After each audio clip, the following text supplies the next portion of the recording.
Uncover the hidden world of political campaigns in just 5 minutes. Join me, your host, David Washington, on Countertop Politics every Monday for exclusive campaign insights, tantalizing innuendo, and the secret sauce behind successful political campaigns. Don't miss out. Let's go.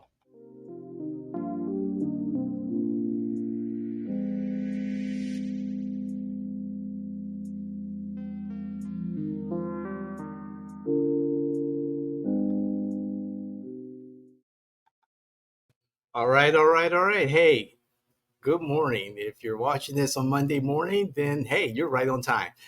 I'm David Washington, your political innovator here at the J.N. Washington Network, and this is Countertop Politics. Hey, campaign insight, tantalizing innuendo, and the secret sauce to a winning strategy for your campaigns, period, bar none. You got to sit down and talk to us because I mean we've been on top of stuff. We know what we're doing, and we do have the best strategies for a winning campaign. So let's get right into it. Um, so I want to talk about endorsements and put it into the proper perspective. So this is endorsements 2.1 because we talked about this before in the importance or lack of importance of endorsements. Now I've always stated endorsements mean a lot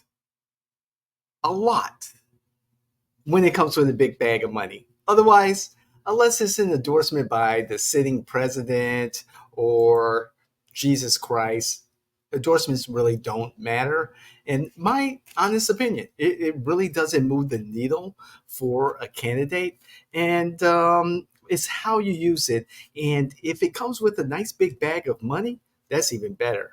But that's a different story. We talked about that, and we'll be talking about that even more so in our Leadership Academy, our other podcasts into the future. So stay tuned for that. But now I'm going to talk about endorsements from local media. Local media is the best source, the best trusted source of news, of information, according to a local poll survey that I read, and I'll add that link in the show description here. But the information I saw was that local media, not the Foxes or the M, MSNBCs or the CNNs. No, it's your local media that you have more trust in than any of the major news networks. So that means like, local, news, television news. Here in Florida, we have the Channel 6, Channel 13, and you know who they are. However, when it comes to newspapers, they're a dying breed, that's true. They have an important role here because they too remain relevant, especially for an older generation, older subscription base. And here in Central Florida, we have one of the more established newspapers for quite some time, now under the leadership of the Alden Group, a hedge fund.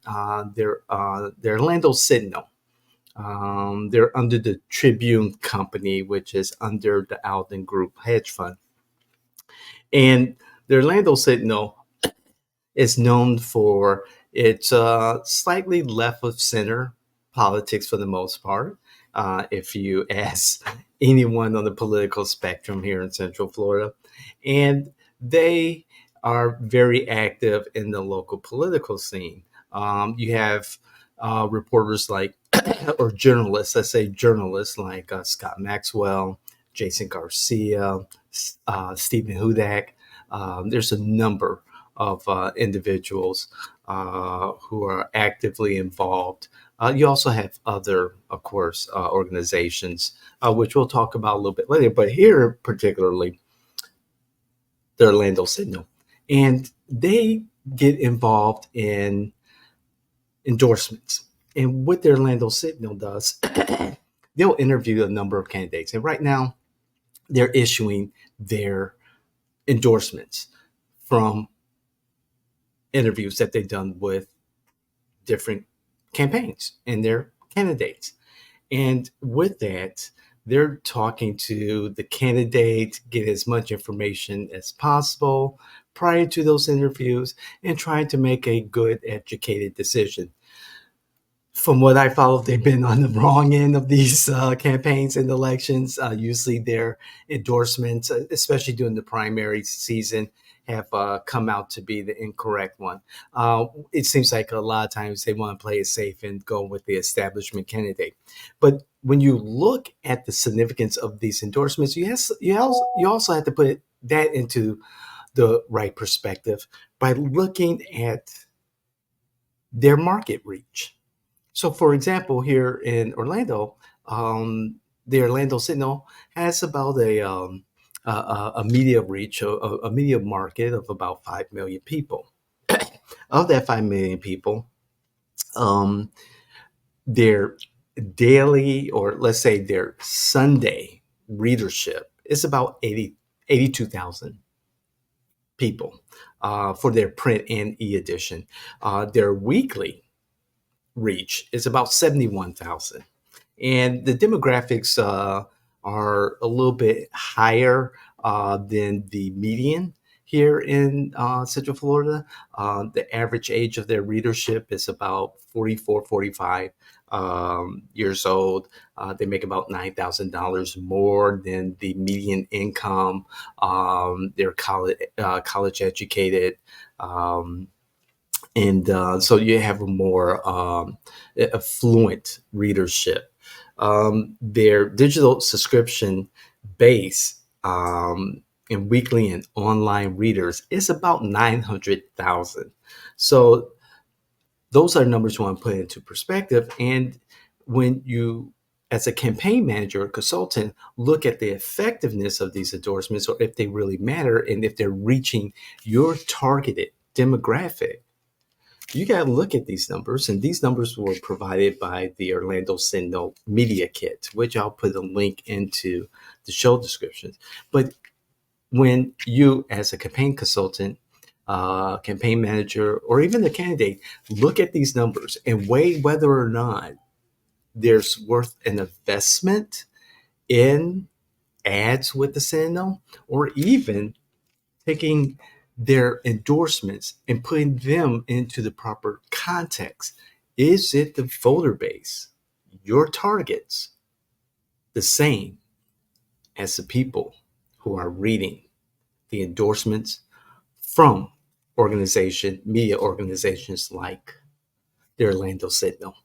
We're going to go into that a little bit more likely in another podcast, but even more likely than that in our Leadership Academy, and just break down these numbers and determine whether or not do these endorsements, especially when they're not on target, really matter from the media, local media at that.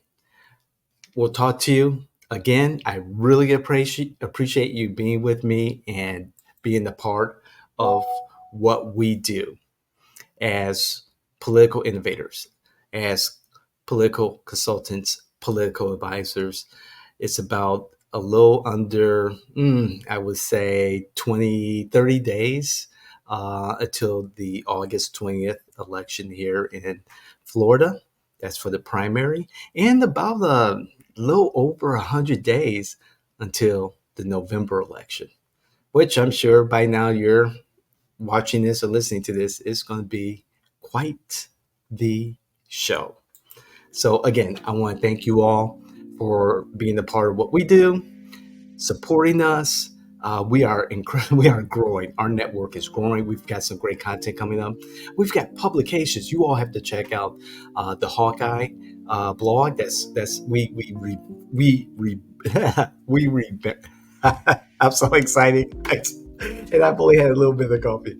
We rebranded our blog and called it the Hawkeye, and you should see the commentary there. Of course, the newsletter is still going on. The Informer newsletter is still going strong, and we're expanding our network. uh, you'll see some great stuff. So I really, really appreciate you. Check us out across all our socials, our website.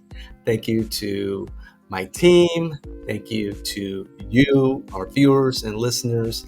Without you all, this would not be possible. So thank you again. God bless. Enjoy yourselves.